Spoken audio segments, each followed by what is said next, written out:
Hey guys, it's Amber from the Wow Creative team, and today I'm sharing a Chameleon heat embossing technique. I'll show you how you can take advantage of the translucent property of embossing powders to create a color change effect. Let's get started.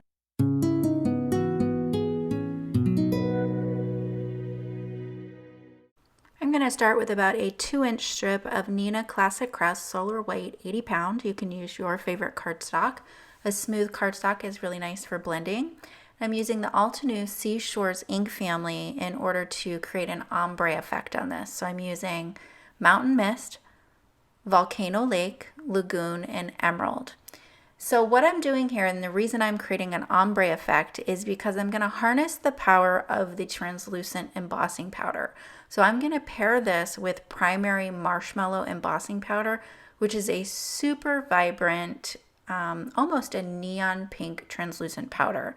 What's going to happen is it's going to interact with the color that's underneath it. So depending upon what color cardstock you use this embossing powder on, the resulting color is going to be different because it's translucent. As you can see over on the right, I am using the Wow Christmas Bauble stamp set. This one was designed by Karen from our creative team.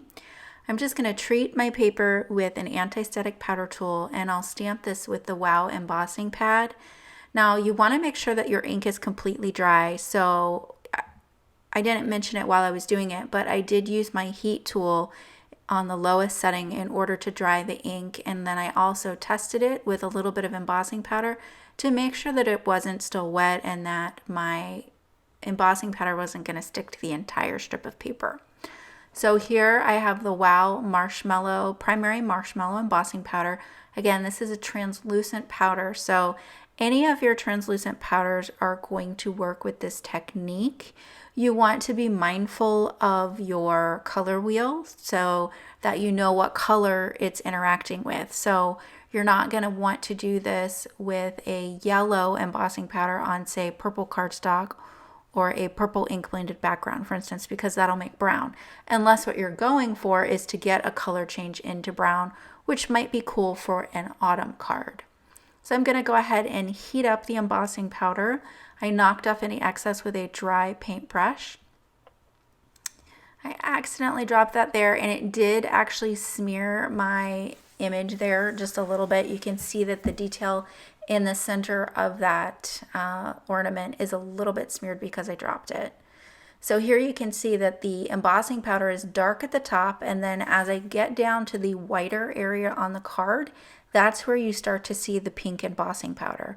So again, I'm using the single color of embossing powder, but depending upon what your background is, the embossing powder is going to show up as a different color, which I think is really cool.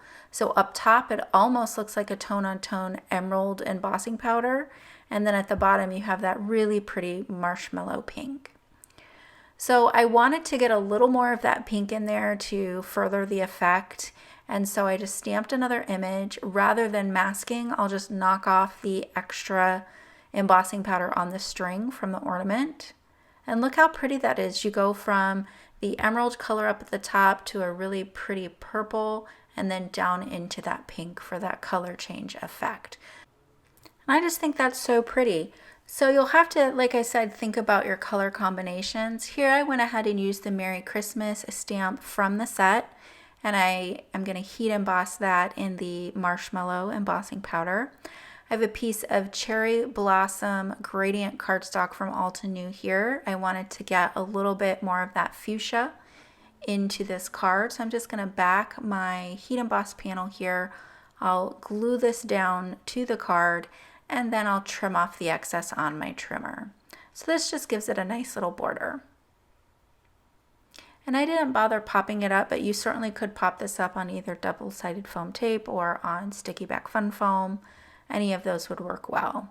I added some pink confetti sequins, and I decided to flip-flop it. Here I went ahead and ink blended a full card. This time I'm leaving a lot more white at the bottom because I wanted to see more of this primary Bluetiful embossing powder.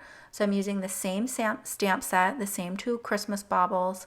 This time I've used the magenta inks from the Spring Bouquet Altenew ink family, and I'm using primary Bluetiful for my embossing powder. Here you can see my ink was still a little bit wet at the top, so I'm just going to knock that off with a dry paintbrush. I stamped a few more, and then we'll go ahead and get these heat embossed. So at the top, it's going to create a really pretty purple. So this is the same kind of color families. I've just flip-flopped them, and in retrospect, I think it might have been better if I'd done two completely different color families. But you guys get the idea, and then you can experiment with your colors at home and the embossing powders that you have and come up with some different combinations. I'll go ahead and stamp another sentiment. I will emboss this still in that Bluetiful, primary Bluetiful embossing powder, which obviously is a translucent powder.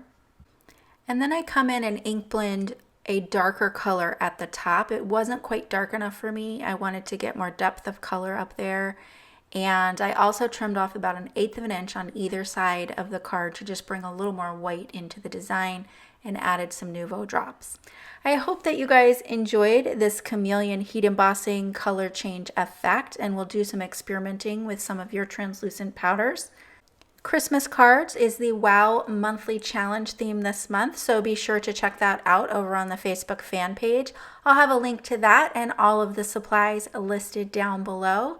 Thanks for joining me today, and I'll see you soon with more inspiration. Thanks so much for joining me today. If you enjoyed this video, please consider subscribing, liking, and ringing that bell so you don't miss any new inspiration. Here's a couple more videos for you before you leave, and I'll see you real soon.